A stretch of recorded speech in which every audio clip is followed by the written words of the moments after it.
My name is Catherine, a 32-year-old software engineer with a slight southern accent that betrays my Georgia roots. Despite my MIT degree, 12 patents, and coding skills that landed me at Nexus Technologies, some people still only see my gender and hear my drawl. When the new CEO brought his son Trevor on board, I never imagined he would publicly mock me, then try to steal my work.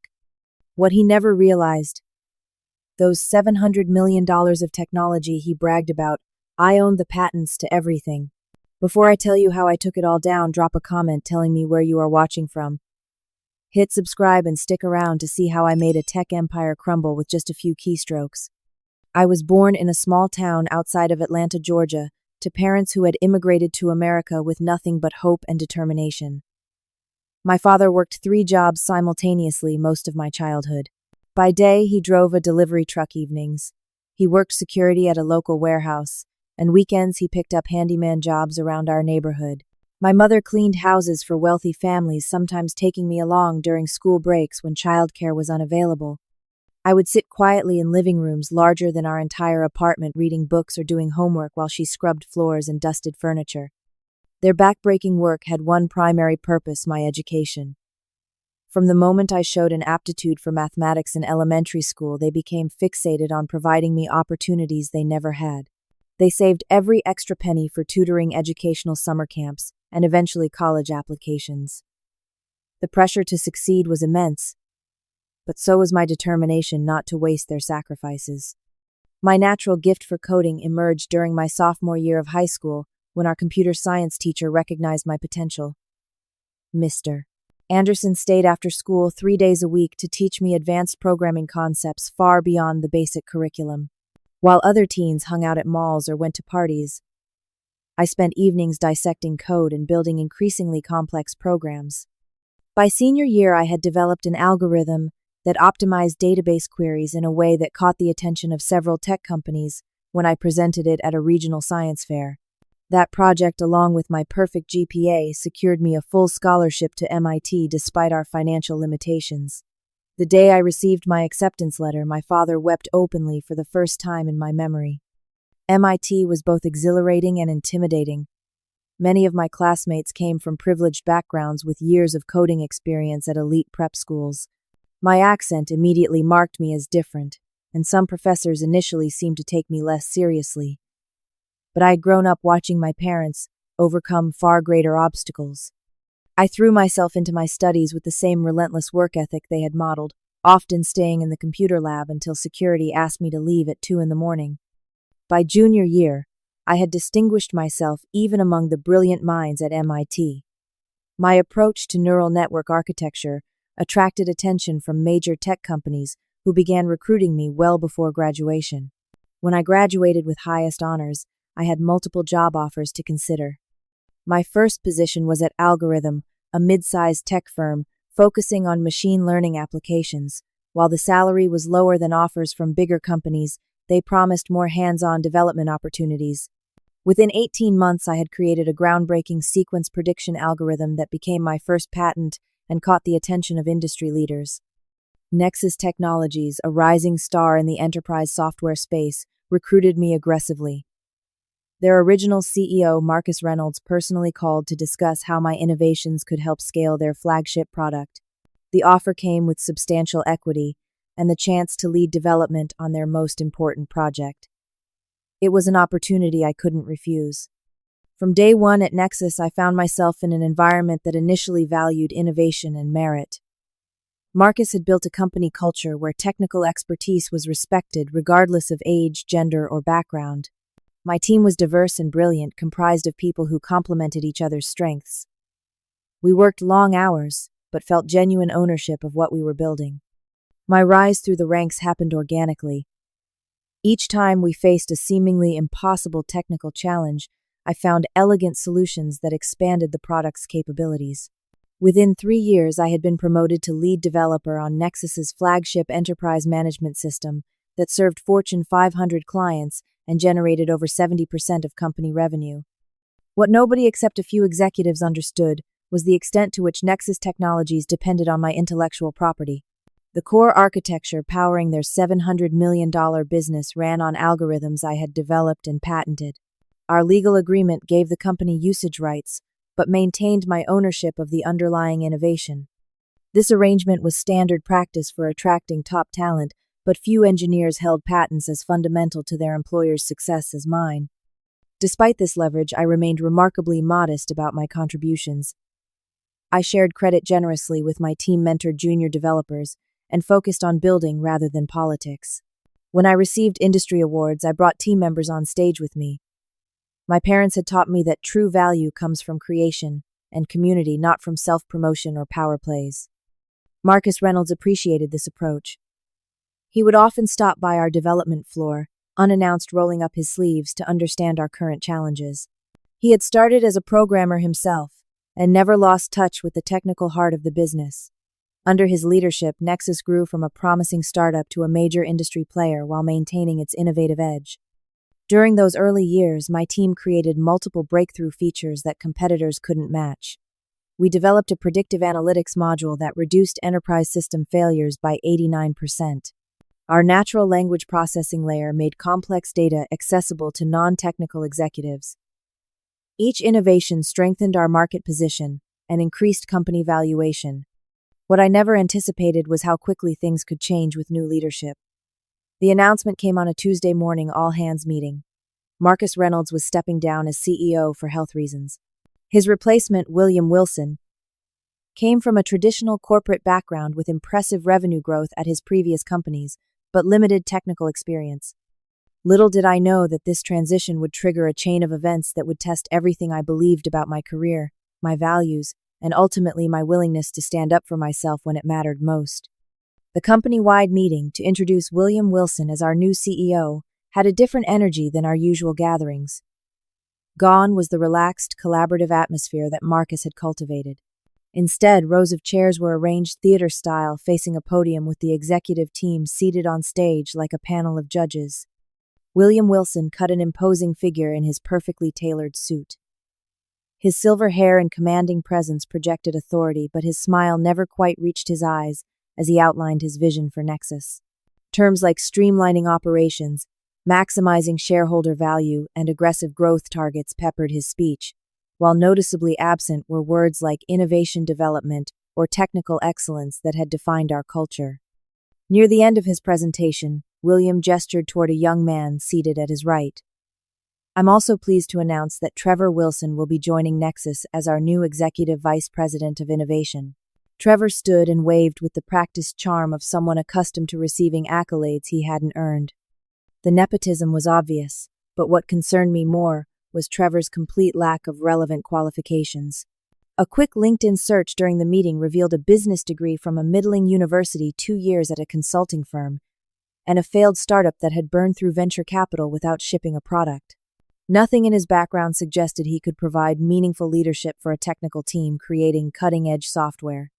Whispers spread through the engineering department immediately after the meeting. Rachel, our back-end specialist, summed up the collective anxiety. So we now report to someone who probably thinks Python is just a snake. I tried to maintain optimism. Maybe he has hidden talents. Let's give him a chance before we judge too harshly. My diplomatic perspective lasted exactly 3 days, until our first department meeting with Trevor. He arrived 15 minutes late, immediately dominating the conversation with buzzwords and vague directives. When our systems architect, Michael, attempted to explain the technical constraints of a proposed feature, Trevor cut him off mid-sentence. Let's not get bogged down in details. We need big-picture thinking now, Trevor announced, dismissing years of engineering expertise with a wave of his hand. I want to see 10x growth, not incremental improvements. Over the following weeks, a pattern emerged in our interactions with Trevor. He would make technically impossible demands, ignore expert input, then blame the team when his approaches inevitably failed. During one product planning session, he insisted we add a complex machine learning component to our next release, demanding it be completed within 2 weeks. That timeline is not realistic. I explained carefully. The data training alone would require at least a month, plus integration testing. Trevor leaned back in his chair, looking around the room with a smirk. I guess some people just do not like challenges.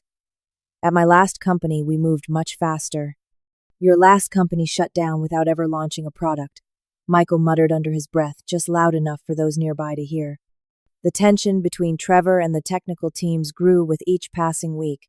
He bypassed normal approval channels, redirected resources from critical projects to his pet initiatives, and took credit for successes while deflecting failures.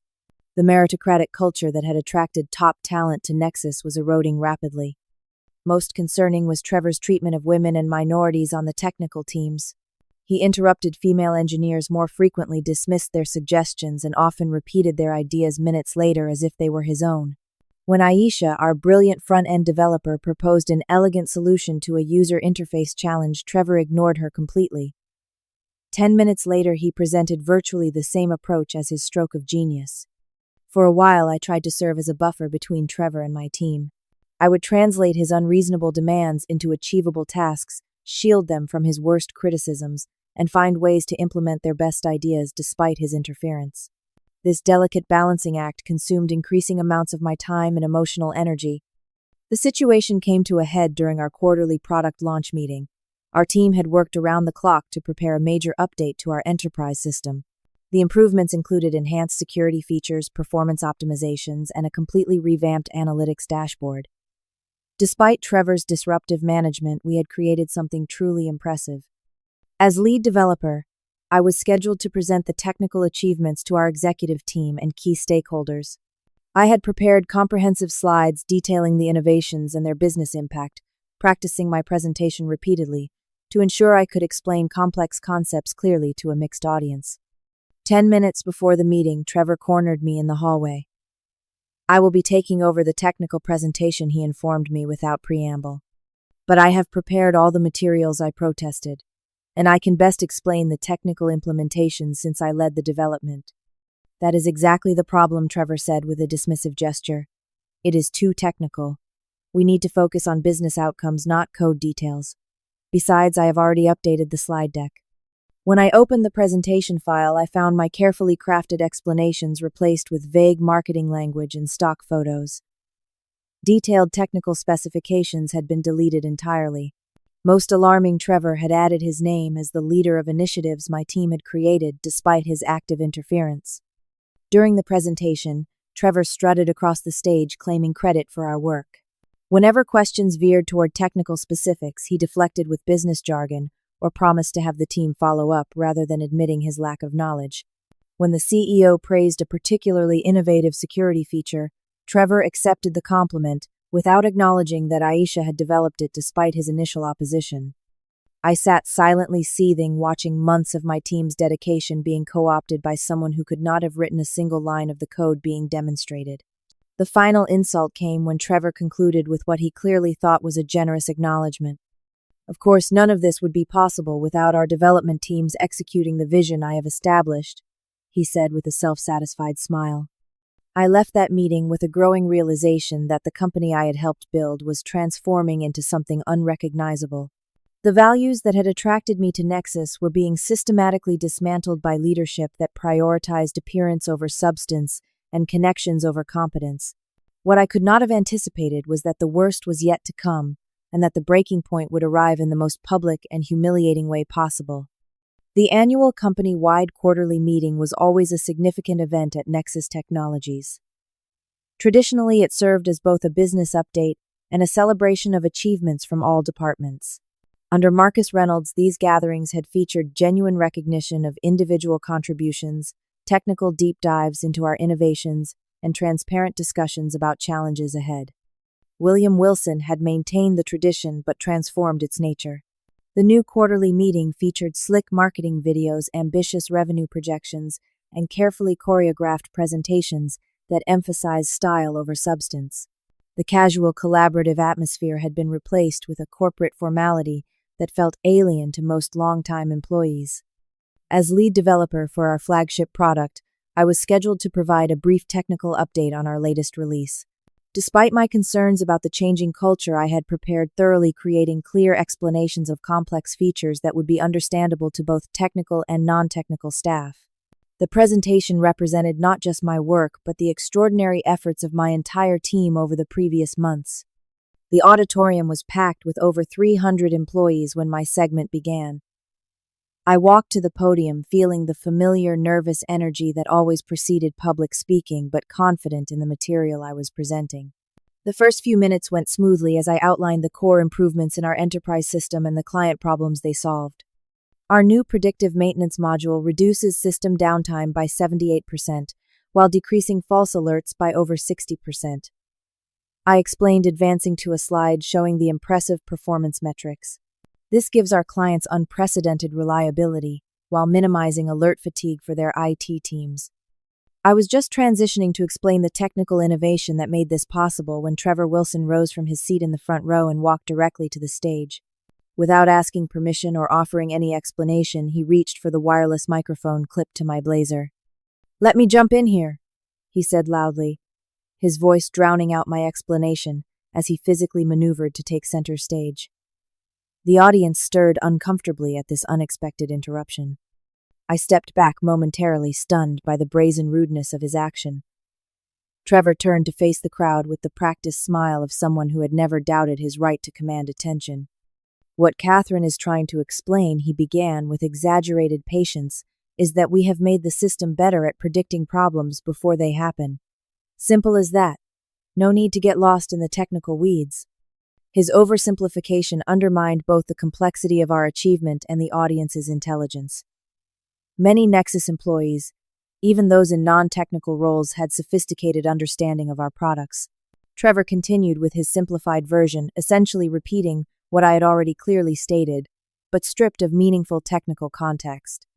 When he finally paused, I attempted to reclaim my presentation. "Thank you, Trevor. As I was explaining, the innovation that makes this possible is our new neural network architecture that processes multivariate inputs in parallel streams before." "Perhaps you could speed this up a bit," Trevor interrupted again this time, with an exaggerated imitation of my slight southern accent. "Not everyone has all day to listen to the technical details." An uncomfortable ripple of surprise moved through the audience. His mockery of my accent was obvious and intentional, designed to undermine my professionalism. I felt heat rising to my face but maintained my composure. "These technical details are actually critical to understanding the competitive advantage we've created," I responded evenly. Trevor turned to face me directly, no longer bothering to mask his disdain. "Look, I know you're proud of your little coding projects, but the executive team needs business outcomes, not programming lectures." He turned back to the audience with a dismissive wave in my direction. "I guess we have to thank diversity hiring for bringing in lucky immigrants like Catherine. She certainly adds some color to our technical teams." The auditorium fell completely silent. His comment was so blatantly inappropriate that it seemed to suspend normal reality for a moment. I stood frozen, the breath knocked from my lungs as effectively as if he had physically struck me. The casual cruelty of his statement, the deliberate mischaracterization of my background, and the public humiliation left me momentarily speechless. William Wilson, seated in the front row, shifted uncomfortably, but made no move to intervene. Other executives studied their phones or shuffled papers, pretending not to have heard the comment. Trevor seemed to interpret the silence as approval rather than shock. He continued, "Not that there's anything wrong with diversity, of course. But sometimes we need to recognize when technical roles might be better suited to, well, people with different backgrounds." The implication was crystal clear. As a woman, particularly one with a southern accent, I did not belong in a technical leadership position regardless of my qualifications or contributions. With every ounce of professional control I could muster, I completed my presentation. My voice remained steady, though my hands trembled slightly as I advanced through the remaining slides. I answered questions with technical precision, demonstrating the expertise Trevor had attempted to undermine. Throughout, he stood to the side of the stage, occasionally sighing or checking his watch to signal his impatience with the technical content. When I finally returned to my seat, colleagues avoided eye contact. A few offered sympathetic glances, and Rachel discreetly squeezed my arm in solidarity as I sat down. But the collective discomfort in the room was palpable. Trevor had violated unwritten professional norms so blatantly that no one quite knew how to respond. The meeting continued with financial updates and marketing presentations, but I barely registered the content. My mind replayed Trevor's words on an excruciating loop, while I maintained a carefully neutral expression. Years of being underestimated had taught me the importance of never showing weakness in professional settings, no matter how deeply the cuts. As soon as the meeting concluded, I walked calmly to the restroom, entered a stall, and finally allowed the tears of humiliation and rage to flow. I had earned my position through exceptional skill and relentless work. My parents had sacrificed everything to provide me opportunities. My innovations had helped build Nexus into a $700 million company. And in 5 minutes, Trevor Wilson had reduced me to a diversity token, an accent to be mocked, an immigrant to be tolerated. The bathroom door opened, and I quickly wiped my eyes, unwilling to be caught in a moment of vulnerability. "Catherine, are you in here?" It was Aisha, concern evident in her voice. I emerged from the stall, attempting to look composed despite my reddened eyes. "That was completely unacceptable," Aisha said firmly. "Several of us are going to HR immediately." "It will not help," I replied, reapplying my lipstick with a steady hand that belied my inner turmoil. "Trevor is the CEO's son. HR reports to William. We cannot let him get away with that," she insisted. Other supportive colleagues approached throughout the day, expressing outrage and solidarity. Michael offered to organize a group complaint. Rachel suggested documenting the incident in detail while it was fresh in everyone's memory. Their support provided some comfort, but I harbored no illusions about the likely outcome of any official complaint. My assessment proved accurate when I received an email the following morning requesting my presence at a meeting with Trevor, William, and Diane from Human Resources. The meeting was as predictable as it was infuriating. Diane opened with a neutral statement about addressing concerns from yesterday's presentation without specifically naming Trevor's behavior. William sat with arms crossed, his expression making clear he viewed the meeting as an unnecessary inconvenience. Trevor offered what must have been his version of an apology. "I am sorry if you were offended by my comments. I was simply trying to keep the presentation accessible to everyone. Perhaps there was a cultural misunderstanding." Diane nodded as if this non-apology resolved everything. "We value all perspectives at Nexus, and sometimes communication styles can clash. I think we can all learn from this experience and move forward productively." When I attempted to address the specific inappropriate comments, William interrupted. "Let's not blow this out of proportion. Trevor has apologized, and we have more important business matters to focus on. Workplace banter sometimes gets misinterpreted, but we're all adults here." The message was unmistakable. The new leadership would not protect employees from harassment, particularly when it came from the CEO's son. Traditional channels for addressing workplace issues would provide no recourse. As I left that meeting, a calm clarity replaced my initial hurt and anger. I had always believed in working within systems, following proper protocols, and trusting organizational structures to eventually correct injustices. That faith had been permanently shattered. If I wanted justice or even basic professional respect, I would need to create it myself. What Trevor and William could not have known was that their public humiliation of me had not broken my spirit, but rather crystallized my resolve. They had unwittingly set in motion a sequence of events that would ultimately expose their incompetence to the entire industry and threaten the very foundation of the company they believed they controlled. The weekend after the quarterly meeting incident, I secluded myself in my apartment to process what had happened and consider my options. The professional humiliation still stung, but more concerning was the realization that Nexus Technologies had fundamentally changed. The company I had helped build with my innovation and dedication no longer existed in any meaningful sense. I began by reviewing my employment contract and patent agreements in detail. When I joined Nexus, Marcus Reynolds had offered a somewhat unusual arrangement that he used to attract top technical talent. While the company had exclusive license to use my innovations in their products, I retained ownership of the core patents. This structure had seemed largely academic at the time since our interests were aligned, but now it took on new significance. On Sunday afternoon, I called Rachel, who had practiced intellectual property law before transitioning to software development. She agreed to come over to review my documentation, bringing takeout Chinese food and a bottle of wine. "These agreements are extremely favorable to you," Rachel confirmed after reading through the contracts. "Nexus has usage rights but not ownership. And look at Section 12.4 here," she pointed to a clause in the licensing agreement. "You retain the right to revoke access under specific circumstances, including misrepresentation of authorship." Is that unusual? I asked, refilling our wine glasses. Very. Most companies would never agree to this. Marcus must have really wanted you. She looked up from the papers. Catherine, do you realize what this means? You essentially hold the keys to their entire technology infrastructure. I nodded slowly. I knew the patents were valuable, but I never considered using them as leverage. It seemed unethical somehow. What is unethical is how they treated you. Rachel replied firmly. This is not about revenge. It is about standing up for yourself and correcting a wrong. You created this technology. They are misrepresenting who built it while simultaneously demeaning you. That conversation marked the beginning of my strategic planning. I faced a genuine ethical dilemma. Using my legal rights could potentially disrupt service for clients who depended on Nexus software and affect colleagues who had done nothing wrong.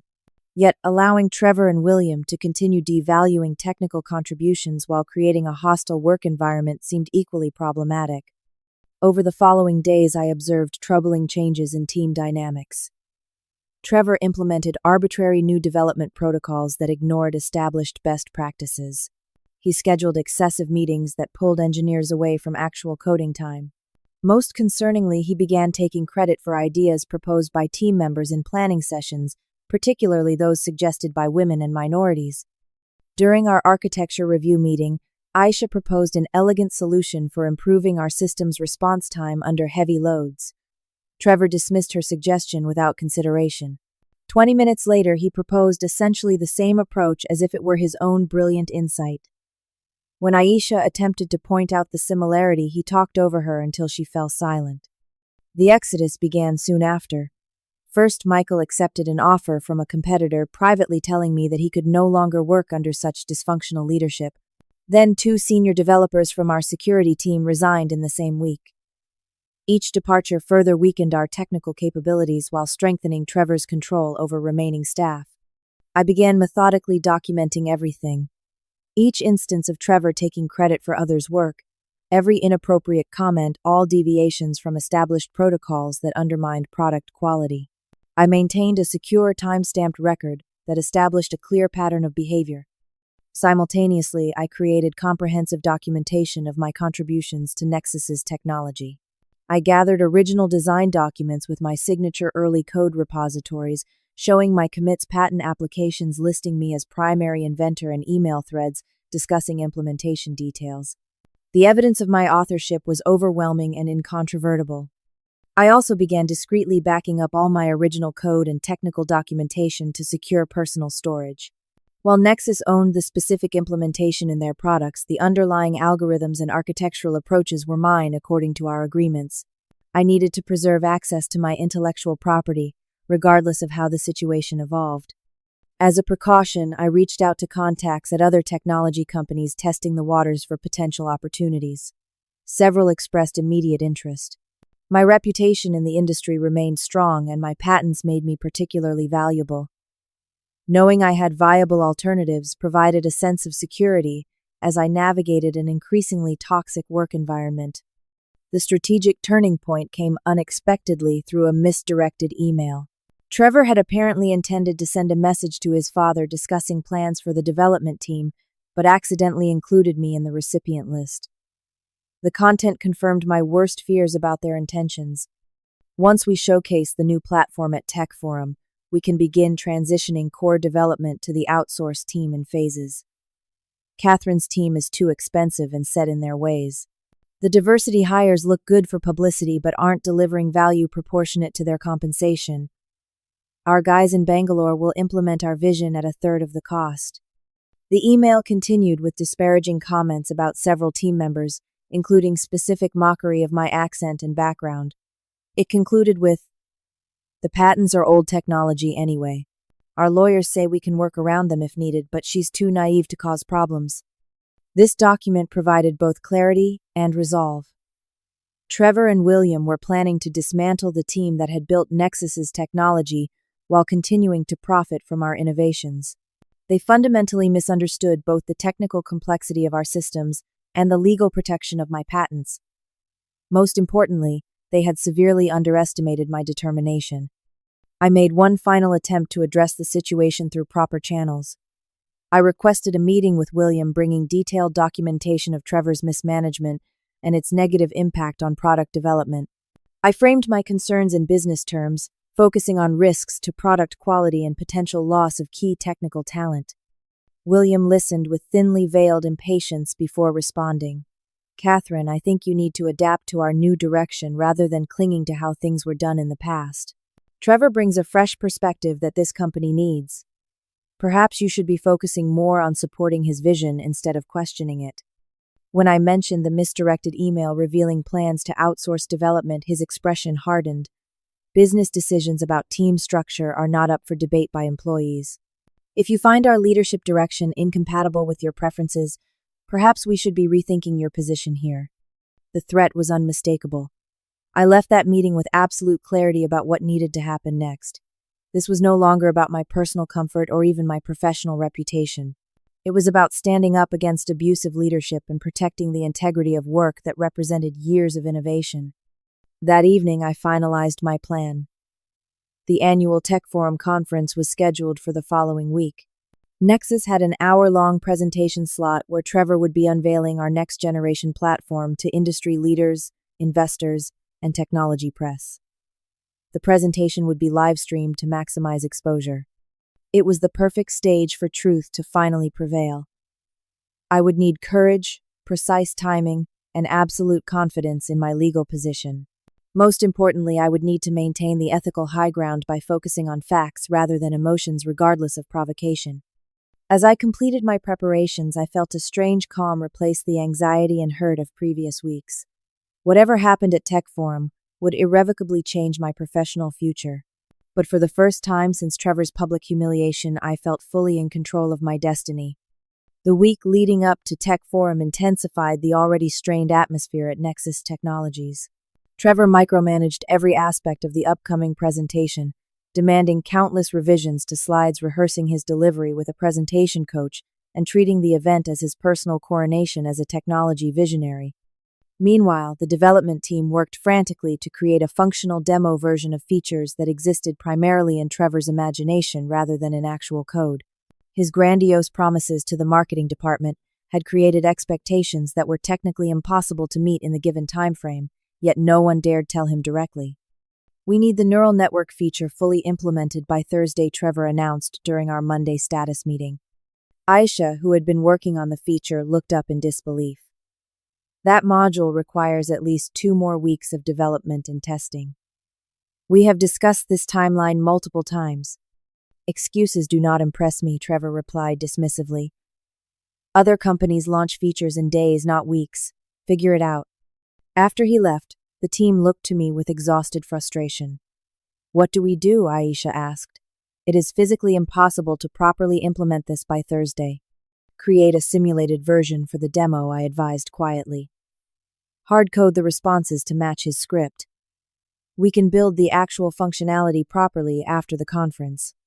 Such shortcuts violated every principle of software development I believed in, but Trevor had left no alternative. The demo would give the appearance of functionality without the substance, much like Trevor himself. Throughout the week, I continued my careful preparations. I reviewed all legal documentation with Rachel, confirming the specific clauses that would justify my actions. I prepared a technical demonstration that would clearly establish my authorship of the core technologies. Most importantly, I documented the chain of events that had led to this point, creating a timeline that showed I had attempted to resolve issues through appropriate channels before taking more dramatic action. I also coordinated with trusted team members who had been similarly mistreated. Without revealing my specific plans, I ensured they had documentation of their contributions and were prepared for potential fallout. I discreetly introduced several of them to contacts at companies where I had good relationships, creating safety nets for their careers regardless of what happened at Nexus. The day before the conference, Trevor called me into his office for what he termed a final alignment on the presentation.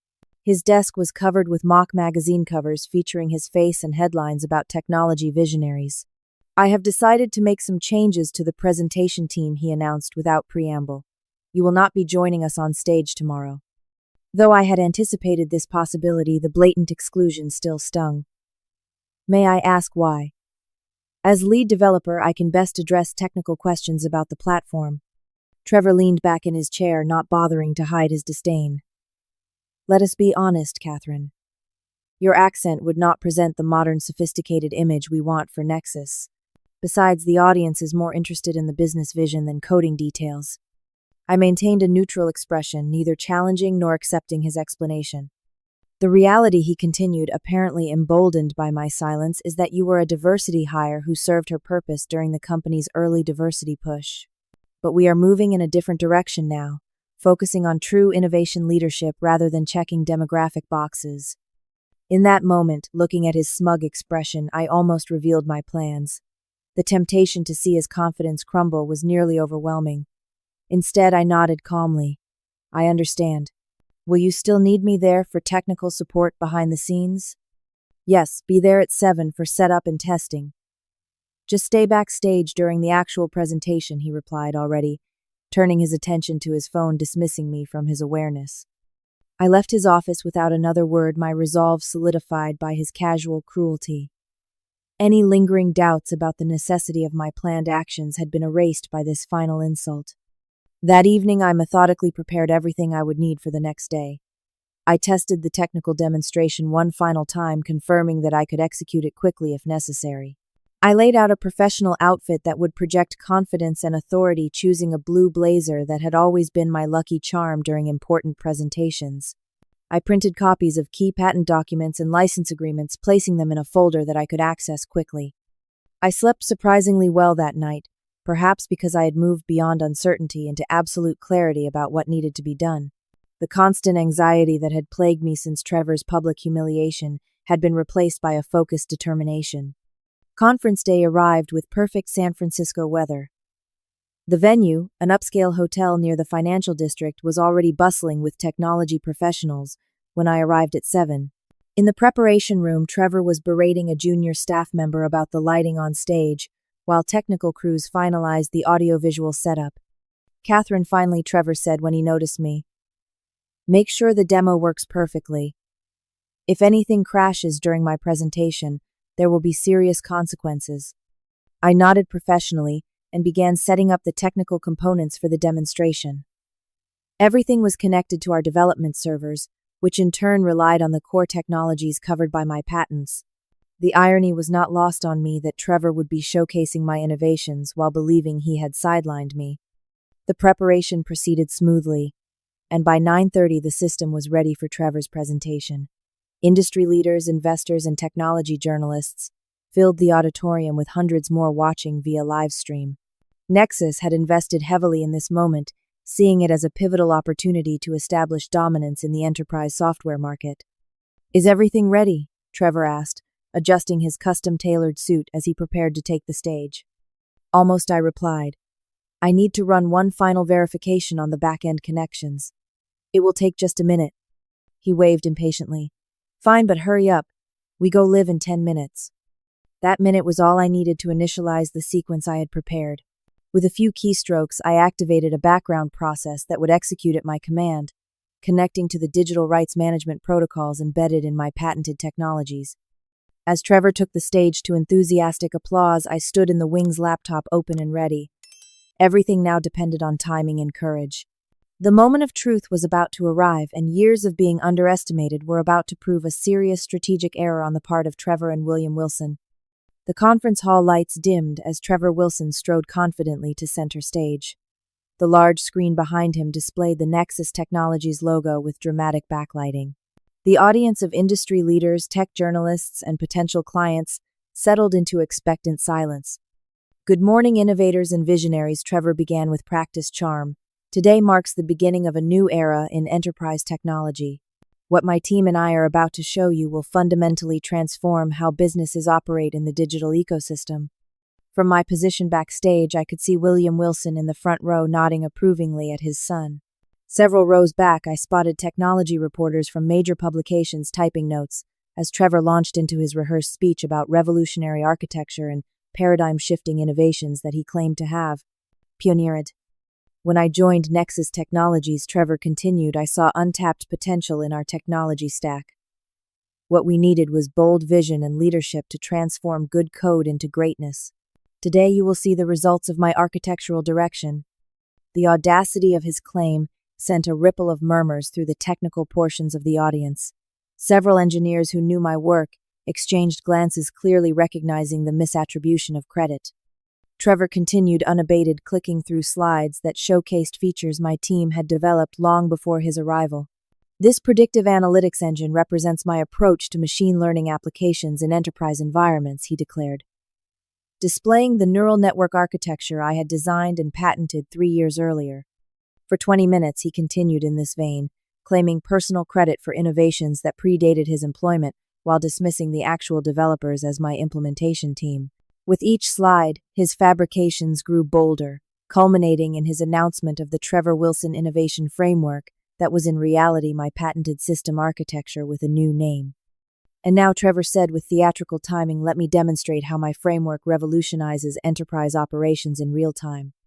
This was the moment I had been waiting for. As Trevor initiated the live demonstration, I stepped quietly from the wings onto the side of the stage, laptop in hand. A few audience members noticed my movement, but Trevor remained focused on his presentation, unaware of my presence. As you can see, he continued, when I send this command, the system instantly. Excuse me, Trevor? I interrupted, my voice calm but clear through the wireless microphone I had activated. Before you continue, there's an important technical correction needed. Trevor froze momentarily, clearly shocked by my unexpected intervention. His expression shifted rapidly from confusion to anger as he realized I had defied his explicit instruction to remain backstage. This can wait until after the presentation, he said, tersely attempting to regain control. Actually, it cannot, I replied, stepping further onto the stage. You're about to make claims about technology authorship that are factually incorrect and potentially constitute intellectual property infringement. The audience stirred with interest. Nothing captures attention at a technology conference like the possibility of witnessing intellectual property drama unfold live. Catherine, this is highly inappropriate, Trevor hissed, moving toward me with barely contained fury. I turned to address the audience directly. My name is Catherine Parker, lead developer at Nexus Technologies.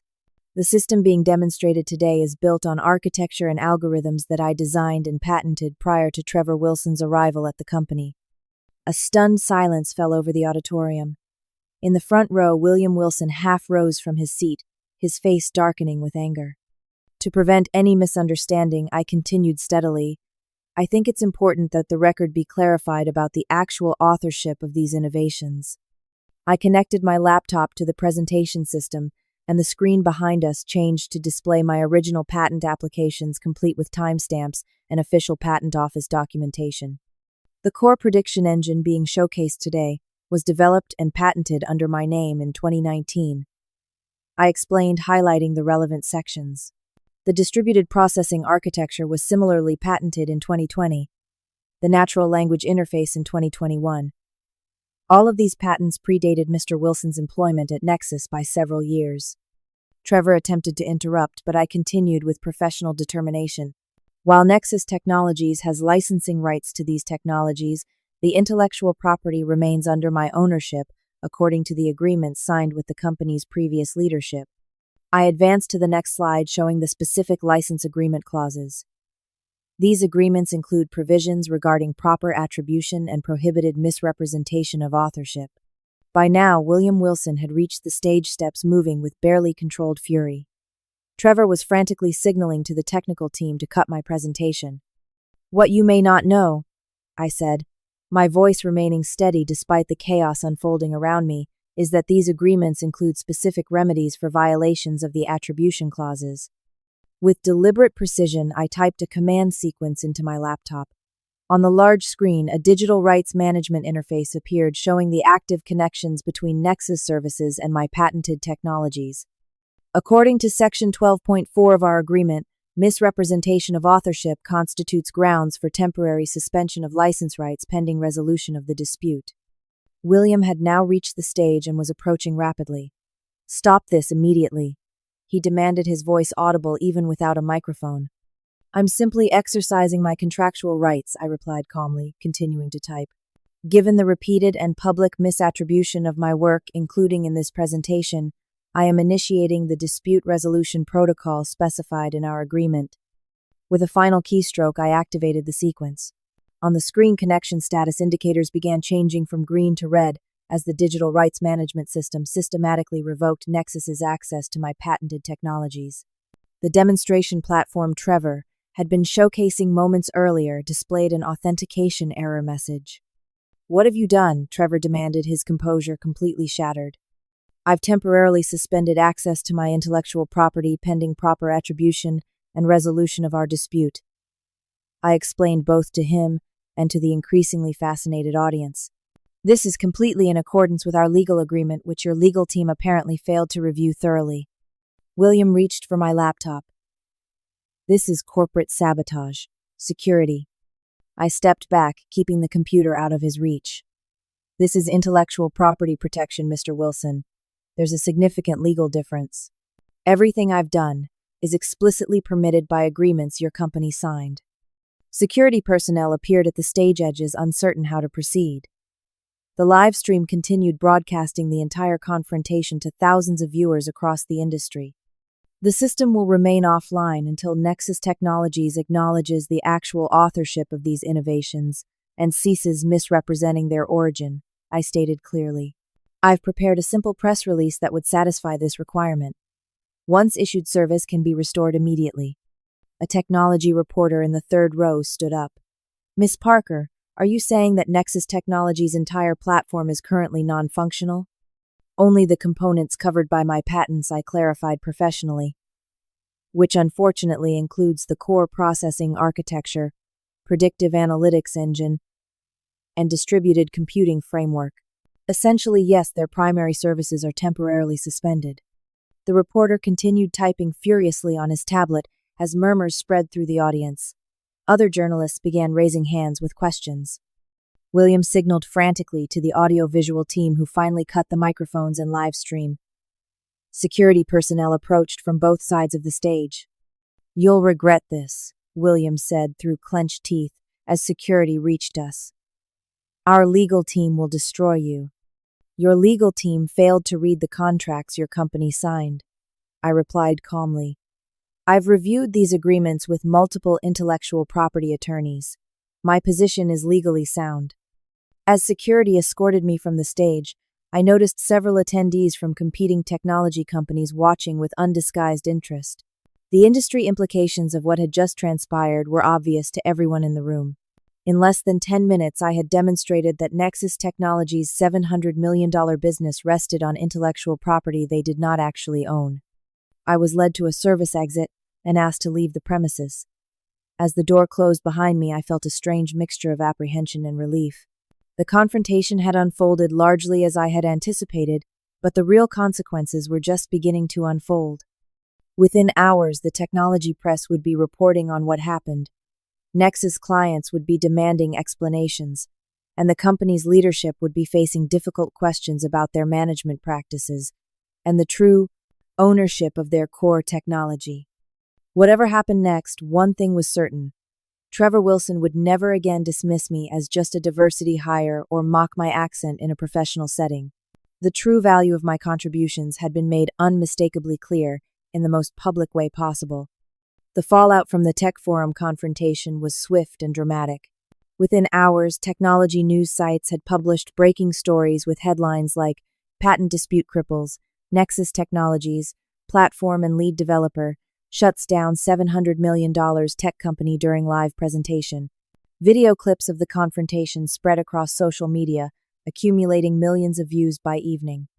Nexus Technologies' stock price plummeted 17% before trading was temporarily halted. Enterprise clients began issuing urgent inquiries about service continuity and contingency plans. The company's public relations team released a terse statement describing the incident as a temporary technical disagreement that would be resolved promptly. I had barely returned to my apartment when my phone began ringing with calls from unknown numbers. Technology journalists, competing companies, and even investment analysts were attempting to reach me for comments. I declined all requests following Rachel's advice to maintain silence until the legal situation clarified. The only call I answered came from my parents. They had seen news of the incident, and were deeply concerned about potential repercussions for my career. "What will happen to your job?"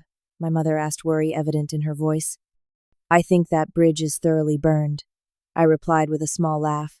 "But sometimes standing up for yourself is more important than job security." My father was quiet for a moment before responding. "We came to this country so you could have opportunities we never had. Part of those opportunities is the right to be treated with respect. I am proud of you for demanding that respect." Their support meant everything, especially since they had always prioritized stability and caution.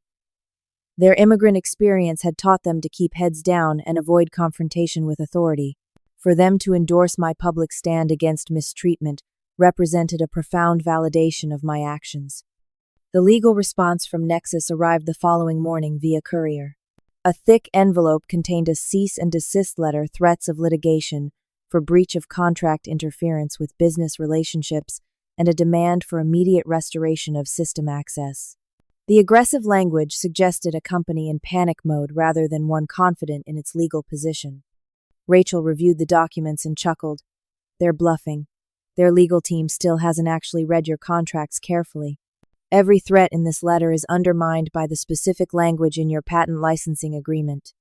She helped me draft a measured response that simply reiterated the terms of the original agreement and the conditions required for service restoration, public acknowledgement of my authorship of the core technologies, and cessation of misattribution.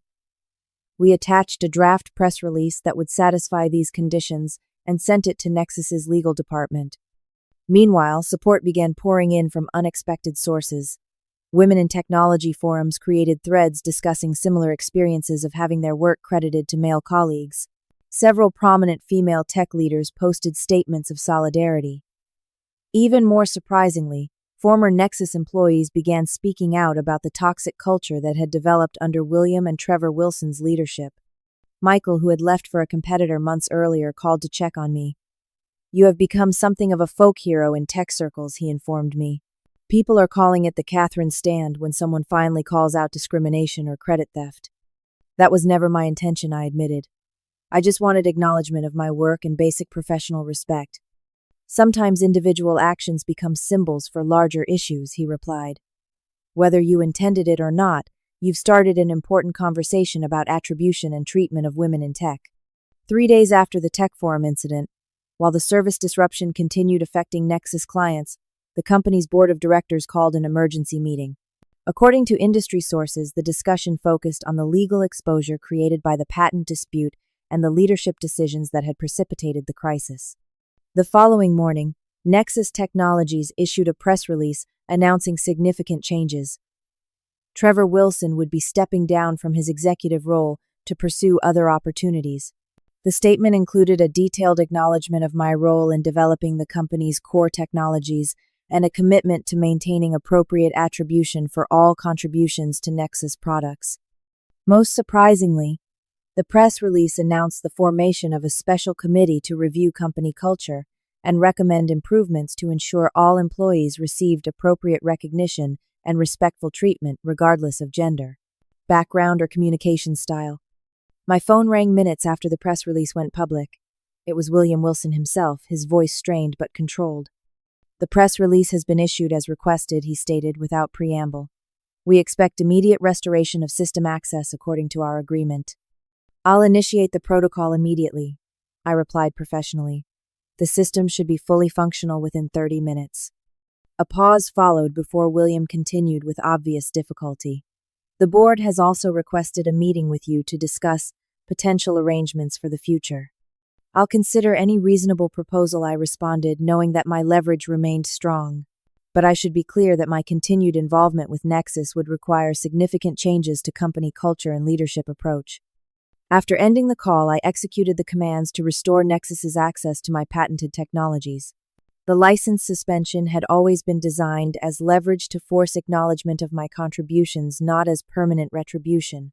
Within the hour, all systems were fully operational again, ending the service disruption that had affected hundreds of client companies. The subsequent weeks brought continuous developments. An independent investigation into Nexus's management practices revealed widespread issues beyond my individual experience. Several female and minority employees came forward with similar stories of having their contributions minimized or attributed to others. The Human Resources Department was restructured after evidence emerged of systematic failure to address discrimination complaints. I declined the board's initial offer to return as Chief Technology Officer, instead using my newfound industry prominence to explore more fulfilling opportunities. After careful consideration of multiple offers, I made the decision to start my own technology company focused on enterprise security solutions. Several key members of my former team at Nexus joined my new venture, including Aisha and Rachel. We established core values centered on ethical leadership, appropriate attribution of contributions, and creating an environment where diverse perspectives were genuinely valued rather than merely tolerated. The startup gained immediate credibility due to my patent portfolio and industry reputation. Within 6 months, we had secured significant venture funding and begun developing innovative security solutions that built upon my previous work while exploring new directions. Perhaps the most meaningful outcome emerged during a Women in Technology conference, where I had been invited to speak about my experience. A young developer approached me afterward, her voice hesitant. "Your stand at Tech Forum changed how my manager treats our team," she told me. "He used to routinely take credit for the women engineers' ideas. But after your video went viral, someone sent it to our entire department. The behavior stopped almost overnight." Her story was not unique. Dozens of similar accounts reached me through emails, social media, and industry events. The public nature of my confrontation had forced many technology companies to examine their own attribution practices and treatment of diverse employees. The experience taught me that standing up against discrimination is rarely simple or without risk. The easiest path would have been continuing to tolerate Trevor's behavior while quietly seeking another position. But sometimes the most powerful changes require public stands and calculated risks. My parents had immigrated to America believing in meritocracy and fair treatment. Their sacrifices deserved better than a workplace where accent and gender outweighed contribution and capability. By refusing to accept Trevor's dismissal of my work and identity, I had honored not only my own value, but their lifelong example of quiet dignity and determined perseverance. Today, my company continues to grow built on principles of respect, recognition, and ethical innovation. The patents that once gave me leverage against injustice now provide the foundation for creating technology that genuinely improves business operations. Most importantly, we've created an environment where no employee ever needs to choose between professional advancement and basic dignity. Have you ever been in a situation where you had to stand up for yourself against someone who underestimated your value? What gave you the courage to take that stand? Share your story in the comments below, and do not forget to like, subscribe, and share this video if it resonated with you. Remember, sometimes the strongest response to disrespect is not anger, but a calm demonstration of your true worth. Thank you for listening to my story, and I hope it inspires you to recognize and assert your own value in whatever field you pursue.